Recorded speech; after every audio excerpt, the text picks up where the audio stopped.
Halo, selamat malam. Kembali lagi gua di YouTube YouTube YouTube gua, Kim Sion is comeback. Gimana ya suasananya? Kayak suasananya baik-baik aja nih. Aku sih punya perasaan yang cukup gak menyenangkan hari ini ya. Sepertinya aku harus melakukan dalam perjalanan kehidupan gua. Rasanya aku tidak bisa mengatakan apapun. Hari yang berat ya. Jujur aku akui ini kesulitan yang saya hadapi.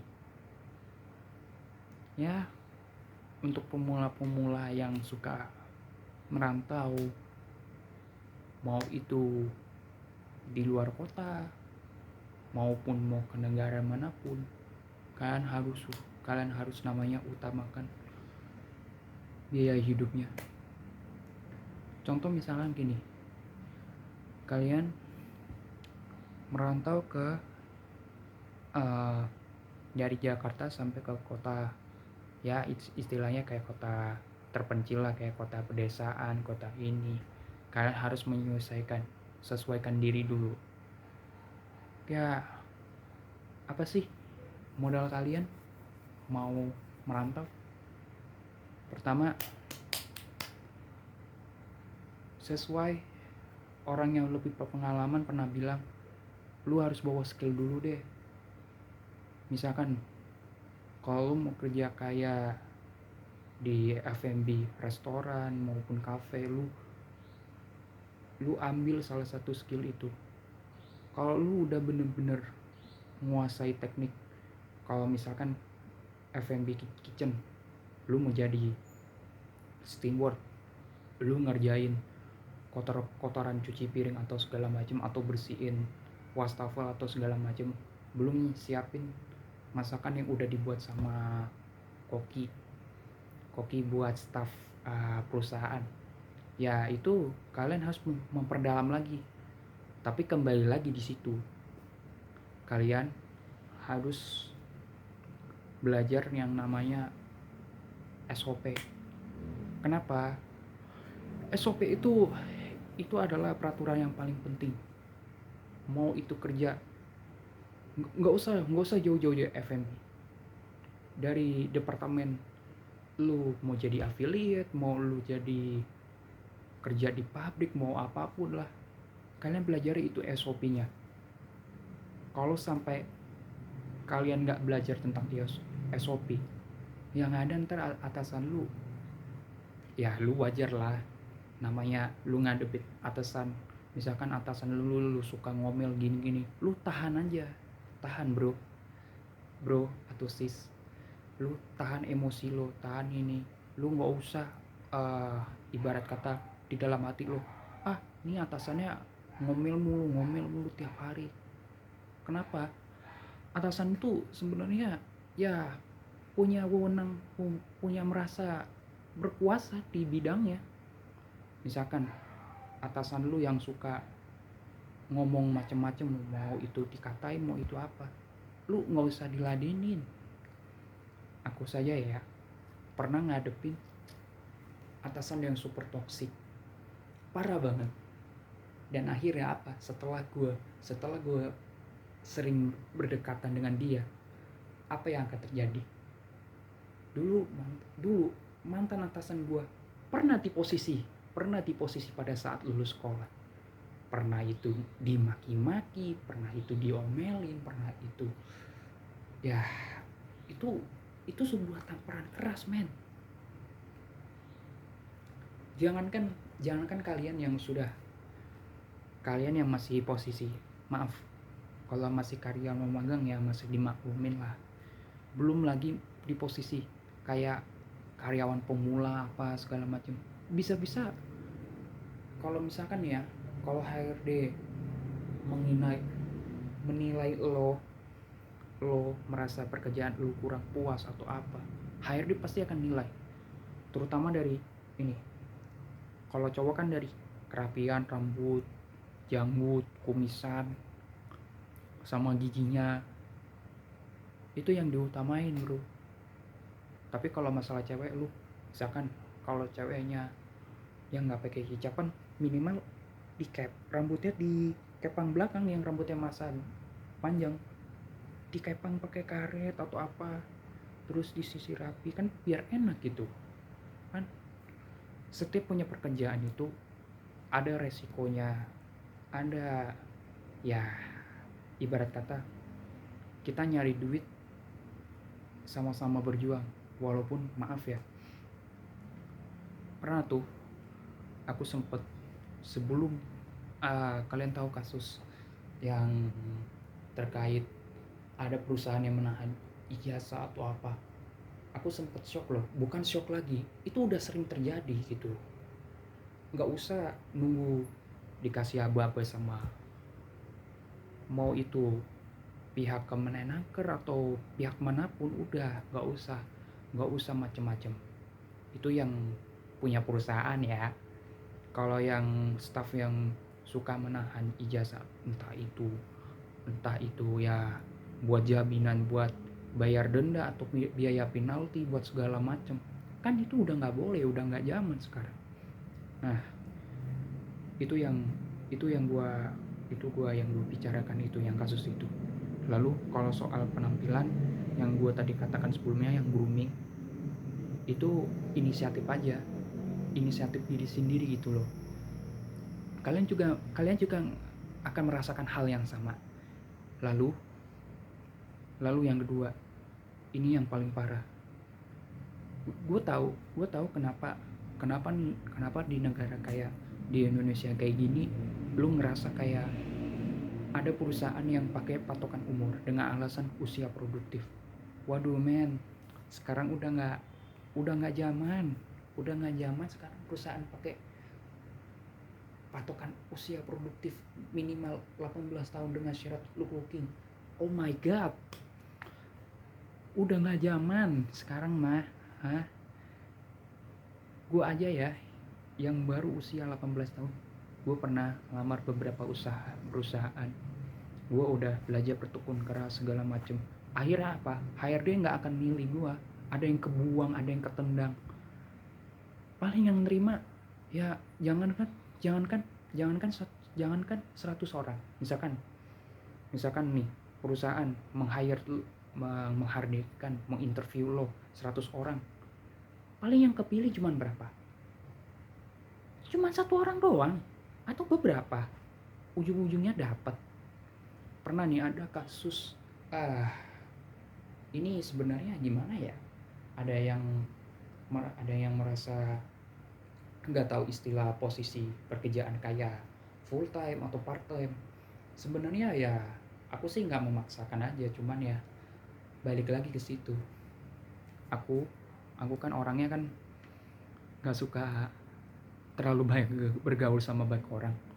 Walaupun nih gue udah berteman sama orang yang lebih bandel, lebih dari gue, walaupun maaf ya, walaupun gue sempet dibully gara-gara gue itu katanya ibarat ayo kita gaul, ya udah boleh, tapi lu mau gaul apaan? Misalkan nih lu mau gaul, mohon maaf, pernah ada satu kejadian ya di daerah tempat lama gua. Tahu sendiri kan daerah tempat gua yang dulunya bekas sarang anak-anak yang bergaulan yang nggak bagus, kayak ibarat kayak suka ada tindakan preman, ada yang suka minum arak nggak jelas, sama lebih parah suka bergaul sama anak-anak pang. Udah bersyukur loh udah ngejauhin lingkungan tersebut. Walaupun maaf kalau ada orang ngatain gue cemen apa, kalian sendiri akan ngerasain seriusan. Pernah nih ya sebelumnya dari sekolahan gue, tempat gue lama sebulan di daerah Jakarta, pernah ada kasus ada hamil 2 nikah apa, ujung-ujungnya pindah sekolah, ada yang ngebilang sampai putus sekolah lah apa. itu gue nggak mau ngurusin, gue nggak mau ikut campur, itu udah beda kasus atau apa. Sekarang balik lagi ke topik yang kasus yang penahanan ijazah. Selain penahanan ijazah itu, perusahaan sebenarnya gimana ya, perusahaan yang ibarat kata kayak suka kayak membuang apa, uh, anak pencari kerja. Sebenarnya gini aja ya, kalian yang merasa udah pernah bekerja atau apa, kalau kalian merasa betah di perusahaan, ya betah ya lu pertahanin. Tapi ada pengecualian. Kecuali kalau atasan lu suka suka lebih kasar, di luar batas, suka main kekerasan, bahkan yang lebih parah suka jadi penjilat, itu lebih parah loh. Jujur ya, gue nggak habis pikir loh, kaget gitu loh, kok ada kok manusia yang merasa nggak puas dengan cara licik, dengan cara ini. Bahkan ada loh, salah satunya, gue nggak bisa sebutin orangnya karena ya lu tau sendiri, gue harus berkomitmen, gue nggak mau nyebarin rahasia orang lain. Kalau sampai ada kenal gue tiba-tiba suka gue melakukan tindakan gaslighting atau terang-terangan, gue udah nggak mau ambil pusing, gue udah nggak mau ambil risiko. Daripada gue diincar banyak orang tapi tiba-tiba gue diancam pembunuhan, atau istilahnya gue diculik buat kasih jaminan buat apa. Sekarang udah nggak usah lah melakukan aksi-aksi trigger itu. Namun gue nggak mau melakukan hal itu. Lalu setelah aku amati dalam diri gue sendiri, emak gue tahu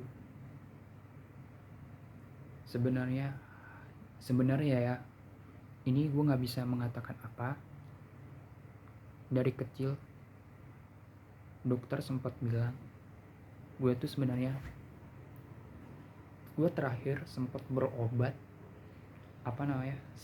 ke puskesmas. Gue pernah bikin surat keterangan kesehatan, ya lu tahu sendiri lah, puskesmas paling yang dibayar, paling kalau ngurus surat itu ya tergantung puskesmas ya. Kalau lu nggak pakai BPJS yang paling bayar, paling gue nggak bisa nyebutin nominal, paling di bawah 100-an, 100.000 juga ada, paling di bawah juga ada.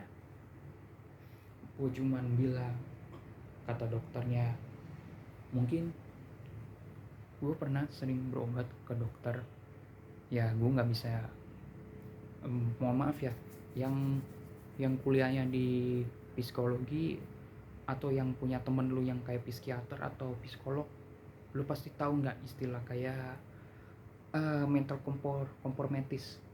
Ya itu istilahnya, kalian temuin aja di Google juga pasti ada, kalian juga temuin itu, bener ada. Dan gue sempat video call sama orang tua gue, yang orang tua yang paling dekat itu ibu gue. Bapak gue juga dukung, kalau anaknya udah nyari duit bener, bapak gue dukung, nggak melarang, asalkan gue nggak mau macem-macem gitu. Karena balik lagi di situ, dan gue dari kecil, dari umur 10 tahun gue pernah melakukan tindakan yang bikin orang tua malu. Ya ini orang tua gue udah pasti tahu, gue tuh sempet kena penyakit yang paling cukup langka buat kebanyakan orang. Gue udah pernah melihat kecanduan yang bikin gue ke-trigger itu PMO, porn masturbation, orientation. Nah itu juga tahu, itu ahli seksolog, lu pasti bakal tahu. Dan akhirnya dari kelas 4 gue udah pernah udah kelas 4 setelah gue sunat, gue udah tiba-tiba kayak gue udah ngerasa dewasa duluan ya, usia segitu. jujur ya, ada teman gue yang sunatnya lebih dari sebelum gue pernah sunat. Mayoritas ada yang sunat dari kelas 3 SD, ada yang paling paling baru itu baru kelas 1 SD udah disunat. Wow, gila ya. Ada teman gue, tapi gue nggak mau nyebutin, itu nggak penting. Gue sempet pernah bilang sama orang tua gue, dipesenin katanya, kamu nggak usah lihat yang majalah-majalah kayak Dewasa atau apapun lah. Sebenarnya gue nggak bisa ngitung, gue udah ngelakuin beberapa kali, dan hasil apa? Gue udah nggak pede sama bergaul sama teman-teman yang cewek, udah nggak pede sebenarnya ya. Gue ada lah istilahnya, kalau ada cewek cakep dikit ngeliatin gue, ya gue sih aman-aman aja. Cuman ya balik lagi di situ, kalau emang ceweknya sifatnya lebih normal ya, lebih normal sama waras, ya gue welcome aja.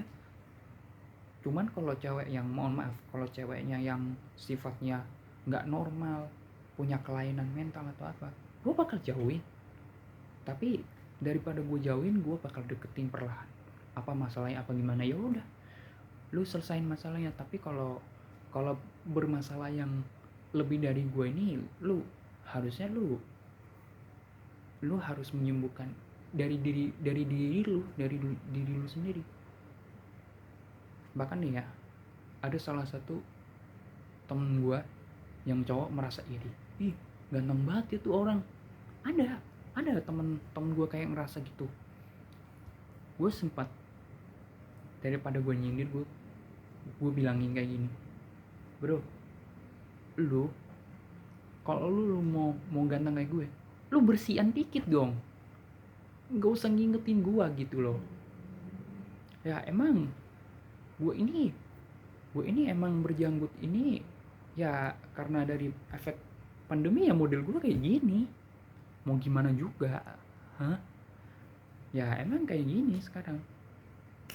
Yang dulunya teman-teman gue yang masih peduli, yang cowok, ada yang merasa respect, ya istilahnya ada yang ngehargain gue, ada ini.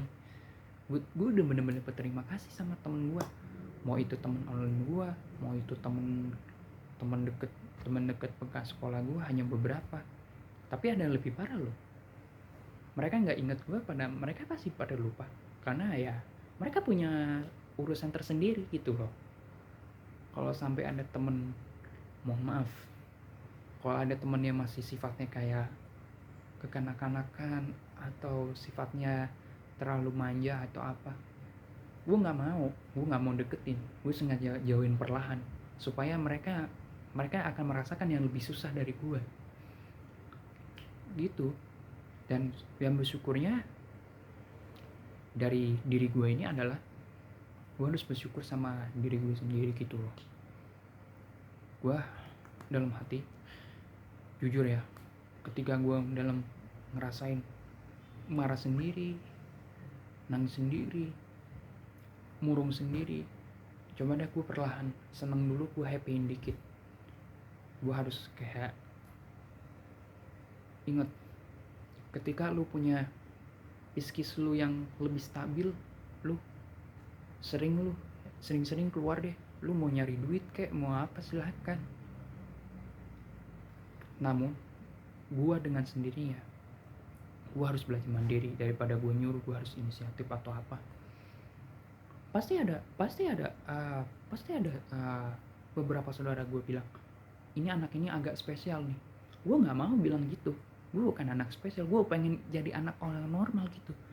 Ya kalau lu mau merasa diri lu mau normal, lu jadi normal seutuhnya, kayak ya biasa-biasa aja. Lu nggak usah kayak, ada tuh temen gue merasa kayak gue tuh dirinya kayak jadi superhero apa. What the fuck this hell man, udah gue nggak mau dipuji-puji dikit gitu loh. Itu namanya gue nggak butuh panggung dan harga diri. Lu sama aja nunjukin harga diri itu. Walaupun gue udah terkenal, reputasi gue harus gue perbaiki lagi. Misalkan gue ngelakuin hal yang paling buruk, gue pernah ngambil barang milik orang lain udah berkali-kali sampai orang pun tahu. Ya lu tau sendirilah, gue tuh memang pinter, tapi memang guanya ini salah jalan. Apapun yang gue alami sekarang, ya gue hadapin resikonya, gue pelajari resikonya. Ya udah, daripada gue pasrah, jalanin aja. Gue daripada merasa pasrah atau merasa kotor gitu, udah jalanin aja. Kayak seperti kayak orangnya awal. Begitu aku habis baca nama ibu gue sempat bilang, kamu kalau mau fokus nggak usah ngelirik mata kiri kanan gitu. Gue kan sorry ya, walaupun gue udah normal, gue segala macem, gue suka ngeliat ekor mata gue suka nengok kanan kiri. Ya emang dari kecil gue emang suka ngalamin hal-hal yang aneh. Karena ngeliat dikit tiba-tiba, ya kita nggak tahu ada kayak sosok, ya entah itu. Gue nggak akan ladenin kalau misalkan, maaf, kalau ada jin menyerupai seseorang, ya gue nyapa biasa aja gitu, asalkan nggak ganggu gitu. Tapi kalau setannya ngerasa ngegangguin gue atau segala macem, ya lu nggak usah diganggu gitu. Bahkan sampai ada beberapa ustadz sempat dibilang, ada bilang, katanya, ya gue nggak bisa sebutin, bukan ustadz ya, lebih tepatnya kayak ahli agama sempat pernah nyeletuk gigit, bu maaf, anak ini punya kelebihan bu, bisa ngelihat segala macam atau apa. Terus ini gimana pak cara nilainya? Itu urusan Allah yang tahu. Itu kan bener kan, gue tuh nggak bisa dibohongin gitu. Setelah gue alamin dari dulu, gue keseringan barang hilang atau apa, itu jelas itu murni ceroboh gitu. Kecuali nih lu ngerasa kehilangan, kayak dulu gue pernah kehilangan HP 2 kali. Satu kali di angkot, gue nggak nyadar kantongnya jatuh. Pernah di angkot pas dari SMP kelas 1 atau 2 gitu. HP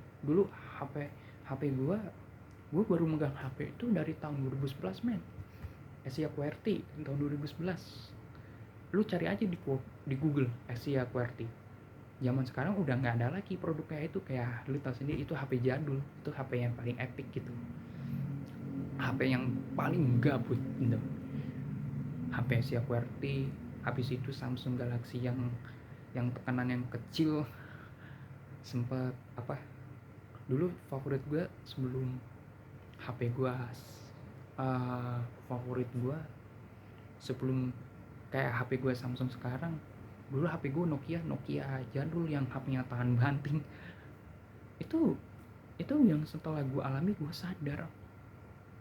merasa sadar kalau teknologi semakin cepat semakin ini. Namun dibalik itu, gue nggak mau menyalahgunakan teknologi itu lagi. Gue harus ambil teknologi buat nyari duit aja udah bagus itu. Tinggal gue pelajari. Ketika gue ini, ya udah, kita belajarin aja yang basic dulu. Kalau yang udah bener-bener lebih pengalaman, gue support, gue akan ikutin. Tapi kalau gue nggak ngerti, gue tanya gitu loh, bang ini caranya gimana gitu. Gue sempat gitu. Gue pernah ikut dari kecil. Dari dulu gue favorit gue main bola. Kalau nggak main bola, kadang bulu tangkis. Selain bulu tangkis, catur. Gue kecil dulu gue suka berantem. Kayak olahraga sekarang tuh zamannya kayak MMA deh. Itu olahraga yang paling epic sekarang, MMA. Cuman ya itu, gue semenjak udah nggak mau berurusan sama orang-orang yang paling bermasalah sama gue. Mereka baru sadar udahlah, daripada daripada memperpanjang masalah, udah meredah, jadi tenang. Ya kalau lu ngerasa kayak misalkan ada orang nyuruh gue yang macem-macem, gue jauhin aja. Itu lebih baik loh daripada gue berurusan sama orang-orang yang nyuruh gue nyari duit nggak bener. Gue nyari duit yang paling bener aja udah cukup. Itu loh. Maaf nih, gue sempet kayak gimana ya, gue ngerasa kayak ada yang berbeda banget gitu loh. Nggak habis mikir men. Gue udah merasa diri gue bener-bener beda gitu. Kalau udah gue mode serius, ayo gue jalanin. Kalau gue ngelakuin hal yang buruk, gue nggak mau kembali ke dunia itu lagi. Udah jenuh, udah bosen. Kalau soal gue gimana ya, bang, lu gimana sih bang, lu jadi kayak orang lebih sehat? Gue tuh sebenarnya kalau mau sehat alami ya lebih simple, tinggal minum air putih udah bagus itu. Kayak misalkan gue mau memperbanyak makan sayur, makan ini, makan yang disyukuri gitu. Lu jangan keseringan kayak makan, sorry itu saya ya, lu makan junk food bolehlah sekali tapi jangan keterusan lah. Yang ada itu kesehatan berpengaruh loh. Itu bersyukur loh. Daripada lu kecanduan makan yang nggak sehat, apa lu perbaiki kualitas pola gizi lu. Tapi kan tiap orang beda-beda ya kan. Sekarang gue berharap gue nggak bisa mengatakan apa-apa, dan gue nggak mau mengatakan ini itu. Bahkan ada tuh gue sempat pernah bermain sosial media, yaitu Facebook. Sekarang udah nggak main itu lagi, tapi gue masih main itu. Tapi kan gue nggak mau buat status, gue kan jarang. Temen gue ini ada tuh, salah satu teman gue yang paling spesial, tapi gue nggak mau nyebutin nama, itu rahasia. Dia sempat bilang, lu tuh over narcissistic bro. Ya gue juga tahu emang gue tuh orangnya kayak gini. Gue udah ngejalanin kehidupan kayak lingkungan toksik ya. Gue udah buangin perlahan. Apapun yang permasalahan gue alami, gue udah nggak mau ributin lagi. Kalau misalkan maaf, yang lu bahas tentang masa lalu gue, ya lu udah terjadi, ya udah terjadi, nggak usah dibahas lagi. Balik lagi ke situ. Lu nggak belajar dari masa lalu lo sebelumnya. Sadar, lu sadar diri, lu tahu diri gitu. Bahkan maaf nih, adik gue yang nggak begitu pinter dari gue, dia juga ngerti. Gue nggak nganggap dia bodoh atau nggak pernah ngomong kayak gitu. Walaupun adik gue tuh galaknya luar biasa. Gue tuh galaknya kan buat perlindungan diri. Adik gue tuh lebih galak, bener, seriusan. Kalau sampai ada kalau gue suka bermasalah apa, paling ntar adik gue setiap hari bilang gini. Gue udah ngadepin sama adik gue udah biasa aja, biarin mau apa istilahnya, kayak abang gue mau di rumah terus, mau enggak itu haknya dia. Adik gue tuh nggak pernah maksa gitu, malah adik gue dukungnya hal positif juga didukung. Mau jadi YouTuber, mau jadi apa ya, itu paling perfect. Sampai pernah kata emak, sampai ada tuh teman gue yang paling sangat iri banget, sampai pengen mempertemukan langsung. Mau bertemu gue dengan langsung boleh, silakan, tapi gue harus punya kontak dulu. Kan nggak sembarangan bertemu dengan orang. Kalau lu ibarat kata maaf, kalau gue udah bener-bener sukses, gue apa kalian temuin. Kalau emang udah rezekinya gitu. Gue tuh nggak mau gitu. Ibarat kata maaf, kalau sampai temen gue yang punya pemahaman yang berbeda-beda. Kayak misalkan kalau mereka udah berada tetap di lingkungan jelek, ya tetap yang jelek. Ada temen gue yang udah berusaha ninggalin lingkungan jelek, berusaha lebih baik. Itu haknya mereka, asalkan mereka nggak ngusik gue, itu udah bagus gitu. Ya kalau lu merasa diri lu tagapur, kikir atau apa, itu dihindarin aja.